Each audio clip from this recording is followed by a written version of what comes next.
हमारे ग्रंथों में इतने बड़े स्तर पर मिलावट हुई। उसी भविष्य पुराण में किसने यह लिखा कि मैकॉले एक बहुत उच्च स्तर का शिक्षा शास्त्री था, उसने 12 वर्षों तक भारत में धर्म पूर्वक राज्य किया। भविष्य पुराण में लिखा है। किसने लिखा? अंग्रेजों ने कुछ लोगों को हायर करके हमारे सारे ग्रंथों में मिलावट कर दी। और यह बात भविष्य पुराण में लिखने के बाद भी गीता प्रेस गोरखपुर ने बिना इसको पढ़े, बिना इसको समझे कि किसने लिख दिया, ये सही है कि गलत है कि क्या है, उसको छाप दिया। गीता प्रेस गोरखपुर से छपी हुई किताब भविष्य पुराण में यह लिखा है कि मैकॉले एक बहुत बड़ा धार्मिक शिक्षा शास्त्री था। 12 वर्षों तक उसने भारत में धर्म पूर्वक राज किया और शिक्षा को बढ़ावा दिया। हमारे ग्रंथों में लिखा है।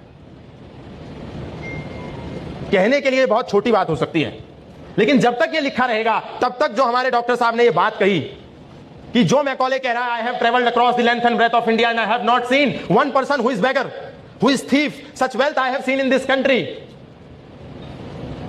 That we can't make them slaves unless we break the very backbone of this country, which is education system of this India.